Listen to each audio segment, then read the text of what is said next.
오늘 드디어 모든 영화와 부귀를 누렸던 이 솔로몬의 마지막이 기록된 것을 볼 수 있습니다. 그가 그의 영광의 정점에서 아버지 다윗을 본받아서 아버지의 길로 걸어갔더라면 참으로 귀하고 복된 인생으로 마무리하였을 터인데, 오늘 말씀은 그의 말년 가운데 그가 어떻게 실책을 범하였는지, 그리하여서 그 결과로 이스라엘의 구금과 형편이 어떻게 기울였는지에 대해서 말씀하고 있는 것을 우리가 볼 수가 있습니다. 솔로몬은 참 지혜로웠습니다. 그가 또 이룬 업적들은 참으로 대단하였습니다. 그러나 그럼에도 불구하고 그의 분별력이 점차 흐려짐으로 말미암아 결국 한 인물이 일어나서 그를 대적하게 되는데요.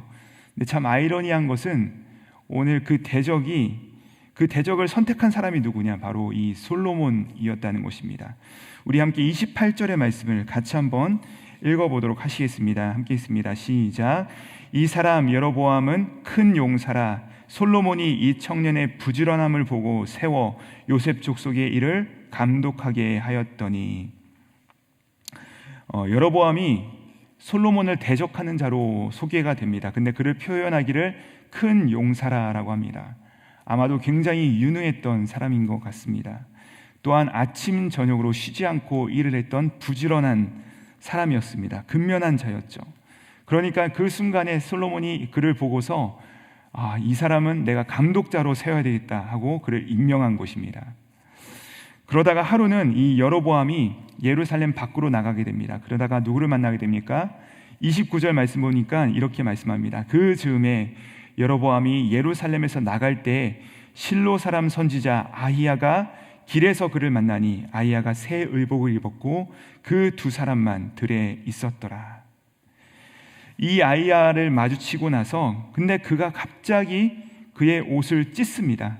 그의 옷을 찢더니 12조각으로 나눕니다. 그리고 그 중에서 10조각은 이 여로보암에게 주더니 하나님께서 너에게 이스라엘 지파 중 10지파를 줄 것이다 라고 하고, 베냐민과 또 이 유다 지파, 이 두 지파는 사실 한 지파와 진배없기 때문에 이 두 지파만 솔로몬에게 주겠다라고 이 아히야가 말한 것입니다. 그러면서 이 여로보암에게 명령한 말씀이 38절 말씀인데요. 우리 38절 말씀은 같이 한번 읽어보도록 하시겠습니다. 시작. 내가 만일 내가 명령한 모든 일에 순종하고 내 길로 행하며 내 눈에 합당한 일을 하며 내 종 다윗이 행함같이 내 율례와 명령을 지키면 내가 너와 함께 있어 내가 다윗을 위하여 세운 것 같이 너를 위하여 견고한 집을 세우고 이스라엘을 내게 주리라. 자, 38절의 말씀의 요는 무엇입니까? 여로보암, 너가 이 다윗처럼 하나님의 말씀을 지키고, 다시 말하면 그 다윗의 길을 걸어가게 된다면 너는 살 것이다. 너의 나라가 견고하게 세워질 것이다. 이것이 바로 하나님께서 이 여로보암에게 명령하신 것입니다. 다윗의 길을 걸어가게 되면 너가 복을 받을 것이다 하신 것이죠. 그러니까 실상 여러분, 이 말이 얼마나 솔로몬에게는 치욕적인 말입니까? 솔로몬이 누굽니까? 다윗의 아들입니다. 그런데 아들이 그 아버지의 길을 떠나게 된 것이죠. 그러니까 하나님께서는요, 그 다윗의 아들을 대적하는 자, 이 여로보암에게 너가 이 다윗의 길을 걸어가기만 하면 그 아들은 실패하였지만 내가 너에게 복과 은혜를 베풀어 주겠다라고 말씀하신 것입니다. 그러니까 솔로몬에게 있어서는 얼마나 치욕적이고 얼마나 참담한 일이 벌어진지 모릅니다. 그리고 나서 신기한 것은 무엇이냐면 솔로몬이 갑자기 이 여로보암에게 사리를 품습니다. 그래서 그를 쫓아오기 시작하는 것입니다. 이것이요 마치 이 사울이 다윗을 바라보면서 사리를 품고서 쫓아왔던 그 모습과 오버랩이 되는 것입니다. 직감적으로 솔로몬은 하나님께서 자신을 버리셨고 여로보암을 택하였던 것을 깨닫게 된 것이죠. 자, 그러자 이 여로보암이 피하여서 어디로 도망가느냐? 오늘 말씀 말미에 보니까 40절 보니까 이렇게 나옵니다. 애굽으로 도망하여 애굽 왕 시삭에게 이르러 솔로몬이 죽기까지 애굽에 있었더라. 여러분, 근데 놀라운 것은요, 신기한 것은요, 솔로몬의 대적들은요, 항상 어디로 도망가느냐? 애굽으로 도망갑니다. 애굽으로 도망가요. 우리가 어제 그 주일 말씀인 이 매일 성경 주일 말씀의 본문에도 보시면요, 솔로몬의 대적이 2명이 등장합니다. 근데 첫 번째 사람은 에돔 출신의 사람 하닷이고요. 이 사람은 이스라엘의 남쪽으로부터 이스라엘 남쪽을 공격해오고, 또 한 사람이 등장하는데 그는 바로 르손입니다. 르손은 이스라엘의 북쪽으로부터 이스라엘을 공격해오기 시작합니다. 그러니까 지금 이스라엘은 어떤 상황이냐면 이 남쪽과 북쪽 모두가 이스라엘을 침투해오고 있는 상황이고, 또 오늘 말씀에 등장하는 여로보암은 이스라엘 내부로부터 이 솔로몬을 대적하여 일어나게 된 것입니다. 그러니까 안팎으로 사방으로 둘러싸인 상태가 바로 오늘 이 상황이라는 것이죠. 그런데 여러분, 흥미로운 것은 솔로몬의 모든 대적들이요, 솔로몬을 피하여서 도망가는 곳이 어디냐? 바로 애굽이었다는 것입니다. 하닷은 어디로 도망가느냐? 애굽으로 피신하여 애굽 왕 이 바로의 동서지간이 됩니다. 그리고 오늘 말씀에 나오는 이 여로보암은 솔로몬을 피하여서 애굽에서 피신에 들어가자 그 애굽의 왕이 그를 보호해 주었다라고 하는 것입니다. 여러분, 사실 솔로몬이 그의 평생에 가장 의지했던 것이 무엇일까요? 하나님일까요? 아닙니다. 바로 어디였냐면 애굽이었습니다. 솔로몬 정권 초기에 그가 누구와 결혼을 하냐면 바로의 딸과 결혼을 합니다. 바꿔 말하면 애굽 제국의 사위가 된 것입니다. 이것이 물론 이 애정이 기초된 결혼이 아니고 그의 정권과 국가의 안위를 위하여서 정략적으로 결혼을 택한 것이지만, 이 문명 국가였던 애굽과 이 혈연 관계를 맺음으로써 안정을 보장받고자 했던 것이 그의 계산에 있었던 것이죠. 그러나 여러분, 솔로몬은 누구를 의지하고 그의 국정을 운영해 나가야만 했었습니까? 하나님 아니겠습니까? 하나님만을 의지하고 하나님만을 신뢰함으로 말미암아 정국을 이끌어 가야만 했던 것입니다. 그런데 그의 정권 초기에 바로의 딸을 아내로 맞이하여서 하나님을 불신하는 모습을 보임으로써 이후에 어떻게 되죠? 이방 여인 1000명을 데리고 오죠. 친애굽 정책으로 말미암아 그의 땅 가운데 수많은 우상으로 넘쳐나게 되었다는 사실입니다.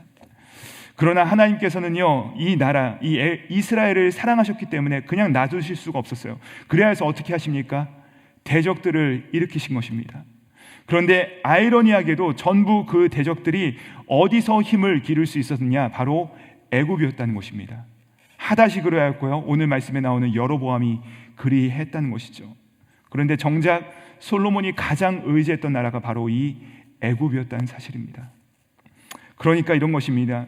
하나님께서 이렇게 말씀하시는 것이에요. 너가 그토록 의지하는 애굽이 과연 너의 정권과 너의 나라를 안녕을 보장하는가 한번 확인해 보자. 과연 그런가 함께 살펴보자. 그러자 바로 그 나라에서 원수들이 일어나게 된 것입니다. 그리고 거기서 길러진 자들이 그를 대적해 오기 시작하는 것이죠. 사랑하는 여러분, 우리도 마찬가지입니다. 우리도 살아가다 보면요, 능력 있고 힘 있는 사람을 의지하게 되곤 합니다. 또 그런 사람들과 좋은 관계를 맺으면 마치 내 인생이 잘 풀려나가고 승승장구할 것처럼 보이기도 합니다. 그런데 여러분, 실제로는 어떻습니까? 우리가 가장 의지하는 사람들, 내가 가장 마음을 줬던 사람들, 나의 기대의 대상이 우리를 배신하고 넘어뜨린다는 사실입니다. 여러분, 우리는 자꾸만 까먹는데 사람은요, 사랑하고 품어주어야 할 대상이지 우리의 의지의 대상이 아니라는 사실입니다. 이 사실을요, 예수님께서 가장 잘 알고 계셨어요. 그래서 사람들이 예수님께 자꾸만 몰립니다. 힘 있는 자들, 권세 있는 자들, 또 수많은 무리들이 예수님께 막 몰려옵니다. 그러자 예수님께서 어떻게 하십니까? 요한복음 2장에서 이렇게 말씀합니다. 예수는 그의 몸을 그들에게 의탁하지 아니하셨으니 이는 친히 모든 사람을 아심이요. 예수님은요, 사람에게 의탁하지 않으셨습니다. 왜냐하면 사람은 의탁해야 될 존재가 아니라 다만 사랑하고 품어 주어야 될 대상이기 때문입니다. 여러분, 우리가 누구를 의지해야 되겠습니까? 찬송가의 고백처럼 세월 지나갈수록 우리 삶 가운데 정말 의지해야 될 것뿐이 아니겠습니까? 그러나 이 찬송가를 쓴 이 시인이 무엇이라고 고백합니까? 무슨 일을 당해도 예수 의지합니다. 예수님만 의지하는 것입니다. 사랑하는 여러분, 우리가 세월 지나갈수록 사람을 의지하는 것도 아니고요, 세상을 의지하는 것도 아니고 우리 예수님만을, 우리 하나님만을, 우리 성령님만을 의지하심으로 말미암아 승리하시는 은혜가 여러분 인생 가운데 충만하시기를 우리 주님의 이름으로 축복드립니다. 왜 이렇게 솔로몬의 말년이 쇠락한 모습을 보이는가? 겉으로 보이는 모습은 모반이지만 그 감춰진 원인은 무엇입니까? 우리 함께 33절의 말씀을 다시 한번 함께 읽어보도록 하시겠습니다. 시작. 이는 그들이 나를 버리고 시돈 사람의 여신 아스다롯과 모압의 신 그모스와 아몬 자손의 신 밀곰을 경배하며 그의 아버지 다윗이 행함같이 아니하여 내 길로 행하지 아니하며 나 보기에 정직한 일과 내 법도와 내 율례를 행하지 아니하였음이니라. 우리가 겉으로 보기에 세계의 역사는요, 인간들의 술수와 권모와 또 인간들의 지혜로서 돌아가는 것 같습니다. 그러나 그 배후에 보시면요, 실상 어디로부터 그 모든 전쟁과 나라의 쇠락들이 시작되는 것입니까? 바로 영적 타락이라는 것입니다. 영적인 문제라는 것입니다. 하나님이 없다 하고 하나님이 멀리하는 순간 이 세상은요, 쇠락하기 시작하는 것입니다. 하나님은요, 지금도 실제로 이 방법을 사용하고 계십니다. 우리를 고치시기 위하여서 세상 가운데 때로는 대적들을 일으키시고 아프지만 쇠락의 길을 허락하곤 하신다는 것이죠. 그러므로 사랑하는 여러분, 우리가 사람과 세상을 의지하면 다 대적들이 우리를 대적하여 일어나기 시작한다는 것입니다. 그러면 우리가 대적을 만들지 않은 가장 지혜로운 방법은 무엇이겠습니까? 바로 하나님만 의지하는 것입니다. 그래야 할 때 대적들은 일어나지 않을 뿐 아니라 남은 대적들도 무너지게 될 줄 믿습니다. 하나님만 의지하는 것이 답이라는 것입니다. 오늘 우리가 함께 고백한 찬양처럼 나 이제 사나 죽으나 주 뜻만 붙들며 살리라. 충성하면 하나님의 역사가 반드시 우리 삶 가운데 나타날 것이다 라고 말씀하신 것이죠. 자, 그렇습니다 여러분. 그러므로 인생은요, 복잡한 것이 아닙니다. 하나입니다. 딱 하나예요. 하나님만 의지하라. 하나님만 따라라. 하나님께만 붙어 있어라. 하나님으로만 우리 속을 채워라. 여러분, 어제 사랑하는 우리 김바나바 담임 목사님의 말씀을 통하여서, 그 주신 말씀을 통하여서 우리가 받은 말씀이 무엇입니까? 하나님만을 경외하는 인생 가운데 하나님께서 복을 부어주시겠다. 이 말씀이 바로 우리 하나님께서 우리 인생 가운데 허락하신 한 가지 유일한 복받는 길이라는 것입니다. 반면 여러분, 솔로몬은요, 어떤 인생을 살았어요? 복잡한 삶을 살았습니다. 하나님도 의지하지만 세상도 의지한 것입니다. 그의 지혜와 방법으로 여러 가지 길들을 따랐던 것입니다. 그러자 그가 어떻게 됩니까? 아버지의 길을 놓쳐버린 것입니다. 다윗의 길에서 벗어나게 된 것입니다.